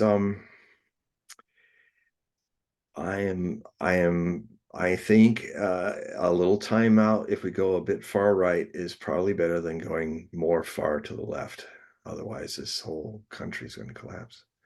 Mm. And I'm saying this has always been a left of center guy.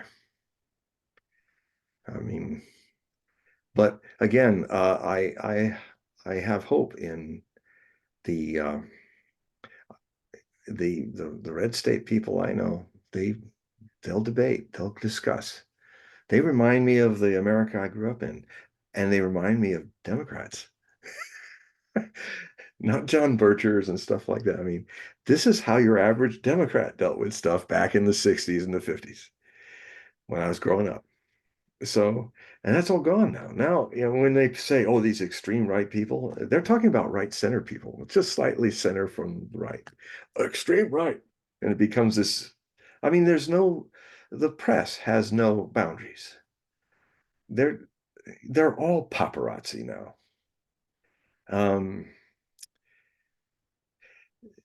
So, my master Osho was famously free, but he also, and I think a lot of disciples also did not understand that with freedom, you have to become more responsible.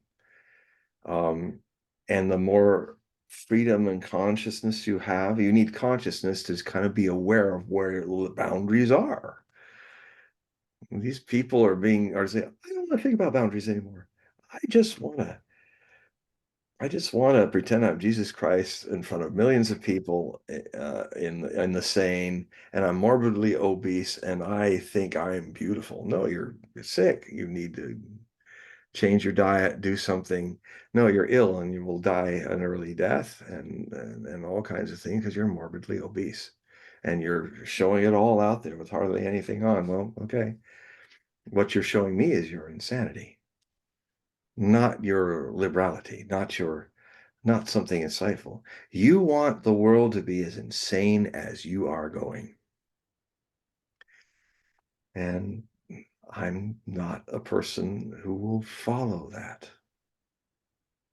And so, and I'm a pretty radical guy myself, beard, Nostradamus What scholar. what was I'm not interesting, at mainstream. least for me, growing up in Michigan, Mm, and the whole automotive mm, track, I always viewed France as a place of culture. Of when at that time, if someone said France, I'd be thinking um, uh, vineyards, art, opera, these cultural things that are supposed to add sophistication to one's human existence. But you fast forward to what we just saw with the Olympics, and there were a lot of elements that are like something right out of like Clockwork Orange or yeah. something. Good analogy. It's just like, Clockwork Orange. yeah, Yeah. That it's was a just, Clockwork Orange work. yeah. No, I'm serious. It But is. here's the I good mean, thing. A lot of people were pissed off by it. I'm hopeful because there's coming a point now where certain boundaries are being crossed, and it always happens in revolutionary times where there's a point where people are afraid to say stop that, and then when it comes to a point where they really feel it's threatening the whole future of things, then they fight it. So, that's what a lot of these woke people are setting themselves up for. People are going to say enough. This is insane. If they don't, then it's like Atlantis sinking or something like that. It's just maybe it existed or not. It's like, it's like, I mean, the myth of Atlantis is they became so advanced that in their island that they lost all morality. They were the kind of the America of the ancient prehistory world. The history that kind of got lost. And the archaeologists and people are so dogmatic they don't want to even consider that maybe things go a lot farther back than they wish it would. Even though there's evidence, definitely, if you look at maps being made by mining ships to sea of new resources under the sea, they're finding whole city grids off Ahmedabad, off Gujarat, India. There's even been some documentaries about structures, everything, which means that these cities go back to 7,000, 8,000 BC, not five or not three, and there are aspects in the Rig Veda, the oldest scripture of Hinduism, surviving scripture, that describe a constellation aspect astrologically that hasn't happened in 70,000 years.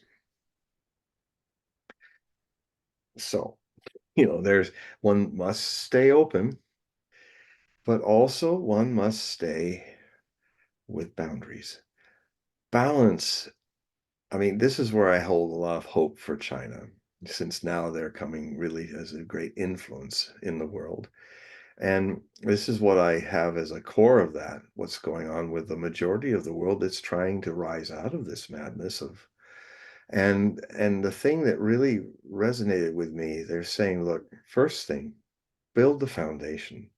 Have a world where all countries are sovereign and their sovereignty is respected, unlike the way America does not respect anybody's sovereignty, always telling you how you should be. And if you don't, we'll take the dollar away. And what are you going to do? Because we're the only dollar around. Well, now you're not. This is what happens to your bullying. You finally push people over a line, and now, and that final outrage was freezing Russia's $3 billion of its own reserve. It's the biggest heist in history. Everybody in the rest of the world said, we're pulling our money out of your banks. You people are crazy. And so here we are. And what's happening then is now these countries are coming together and saying, let's form an alternative rules fair-based world order of sovereign nations, where the first thing we need to do is get out of this era of America causing chaos all over the world. America has no boundaries. That's a problem too. Because we are addicted to war. We have a war industry, which is the last industry we've got, and you cannot have peace and make a profit with war. So America's been stuck into this addiction of war. And so to have war, you have to always find adversaries, polarizing people, causing friction, causing a world that's toxic and stressed out. This is what America's been doing. And it's finally crossed a line. And the majority of the world, you will not hear this if you're not on alternative media, but it's the big news, folks. The whole world is turning it back on us because they've had enough. 500 years of this Western abuse and exploiting people, and they're making them work like slaves and taking all their resources to make empires and end up fighting world wars. I mean, it started a lot of people, the freedom movements in a lot of the developed world started after World War I because they said it looks like the gods fell on their faces. They all fought each other in World War I, and all these empires disappeared and all that. And they were saying, these white people aren't superior godlike beings. They're idiots. And people started to get their own, let's rise up. So this move away from the West started especially because of World War I. And now it's reached this culmination where they're moving. They're creating a new money system. They don't need the dollar anymore. They're moving their money to their own places. They are not interested for now of getting into other countries' businesses. It would be like if you're in a community and you have all these different houses in your community, you're going to stop breaking down the door and telling people what they should and should not do in their own house. Now, it's kind of, it's an experiment. We might discover there's things with this that will have to change, but unfortunately for now, if Saudi Arabia wants to be the way they are with women now, that's the way it is. Because if you want to change it the way you're changing it, you're starting World War III, and then everybody's dead. So live and let live. That is what the majority of the global state of nations is wanting to do, and they're amalgamating around the BRICS. And a very important thing, October is going to be a momentous reckoning month for so many levels. So it comes to the full culmination of the election, whether we'll have a free election or not, whether it be jury rigged again or not. Less chance of it now, but who knows? But it's also the time when the BRICS are meeting in Kazan, Russia, in the Muslim Republic in Russia of Kazan, where they respect the Muslims and the Muslims respect the Christians. And it was made there specifically to show. I mean, the Russian Federation is a great example of how you can have 130 different ethnic groups and cultures, and in autonomous republics as well as states and provinces, and it works. They're at peace. The only problem they have is with the West trying to break them up. As they openly NATO leadership, we want to break up and destroy Russia. Well, if somebody said, I want to break up America, that's an existential threat to me and all the 340 million Americans. And if they're really doing it, we fight back. Well, that's what we're doing to Russia. We're doing exactly that. It's none of our business. So we need a timeout where stability, spreading opportunities of wealth for all countries, building this belt roadway that is literally linking the great African Eurasian continent, the single continent, because basically Africa is attached to Europe and Asia. We just drew a canal through it, but it's still attached. And so that's the thinking. So, and they're doing it mainly because of all the way the West has tried to control the seas and control commerce. And now they're getting their own back from the people of Yemen, who are the only people standing up other than the Hezbollah. They're the only people standing up and fight for what they say are our people, Palestinians. And they shut down the American Navy, and they're hitting Tel Aviv. And they're getting firebombed by U.S. and Israeli jets, and boundaries. And so boundaries of nations are also to be respected. And because we need to cool this world down, we need to let the military-industrial complex have no more business in making wars forever. This is perverse. It's now we destroy nations to save them, and we're not saving them. So the rest of the world is saying, stop it. And they're making it happen. And if you read me and my sources, you can check to see if I'm full of it or if I'm onto something. But don't believe me. Don't disbelieve me. Check me out. Check if what I'm saying resonates or not. That's what intelligent people do in a democracy. They don't, in dictatorships, people blindly believe what the television's telling them and what the cell phone is telling them and what Facebook is telling you. And Google and all these people who are, except for X, are trying to control the situation. So that's So we've name of reached that. our end. We've reached the 2 hour mark here. Yep, But that's it. I want to remind the audience, please click the link that's in the description box of this video and all the videos that I've done with John. That will take you to the website, and you'll be able to sign up for his periodical. You can do a reading. You'll learn a lot. You'll help support his work. John has also written more than 50 books, so check that out. But I think that the overarching theme today was society has boundaries, and that if there is a point in time that when certain boundaries are crossed, then there is some sort of negative externality that happens. And balance You must can, be restored. right. I remember reading a book a long time ago, just to be short here. It was about politics, and it was not just American politics, but politics globally. But it was talking about a pendulum, and the pendulum swings, liberalism or conservatism, and this arc of time, could be 60 years for some countries and maybe 40 years for others, but there's this swing. And I Yes. do think that what is happening is that um, perhaps we need to swing the other way and move a little bit more towards conservatism, because I Yeah. think what has happened is we've lost our way with this concept of country, of family, Yeah. of mindfulness, religious connection. Yeah. It's I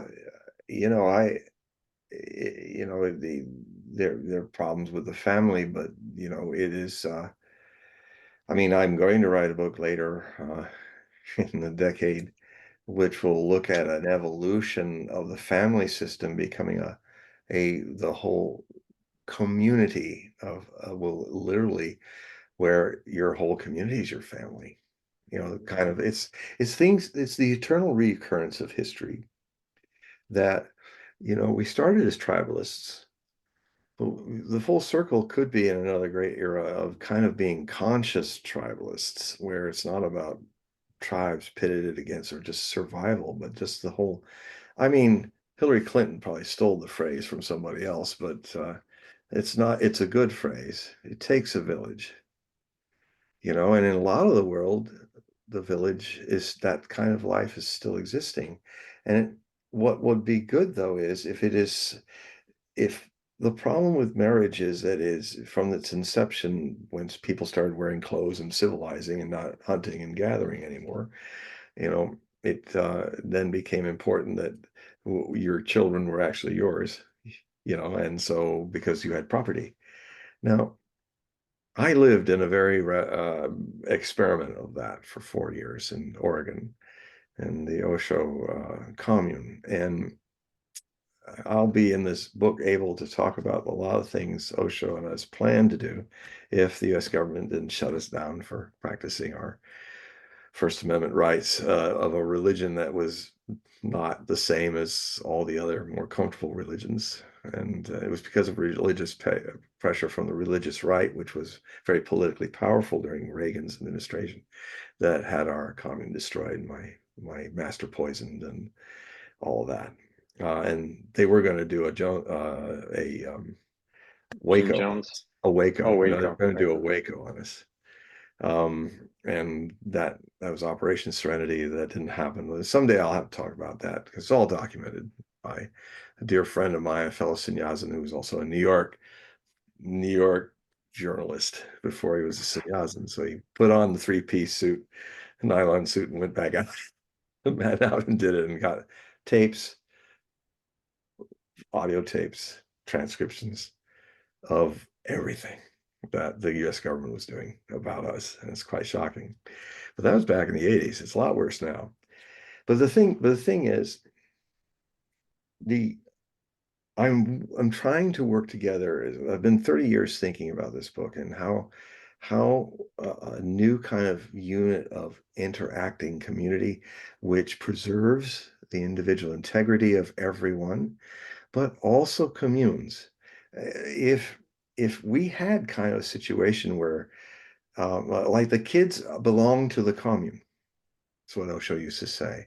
So it's everyone's responsibility to teach them. Now you don't have just a mother and a father. you have a few thousand aunts and uncles. And it was open if the children wanted to be with their mom and dad, that was fine. Nobody was forced, it's just like you create a climate and people adapt to it rather than you will do this. No, we didn't do that. And so it's kind of out there, but it could be a future that could happen that might resolve it. And it's probably going to be one of the last things I have the time and health to write. As I think I have probably a one more good decade left before the You got to Sickness think Industrial positive. Complex gets a chance to make a lot of money off of me. Well, let me just remind the audience, please click the link and go to John's website, take a look at his periodical and do the readings that he does. But thank you very much, John, for coming onto the show. And I think I'm this was channeling an Tulsi Gabbard. Thank you. I think that this conversation was kind of interesting because of just the current events and the philosophy of boundaries, Yeah. and how, and the flow of the conversation. For the ones that are listening, none of this is planned. This is all off the cuff. No, I don't have and notes. it's very flow. It's just a free flow of It's free conversation. Yeah, so I like it that way. Yeah. So, but thank you very much for sharing your insights on this channel, John, and we'll do episode 18. Yeah, no problem. And we'll do episode 18 in a couple weeks. All right. I'll be ready. And the world will have changed. No, I'm sure it will. That's not a hard prophecy to make. Right. The world's changing every 40, every 4 hours. Yeah. It's like, no, it's getting intense. Welcome to my life. Right. It's getting intense, but you have to say goodbye to the audience there. Goodbye to the audience. Okay. All right. Let me stop the recording here.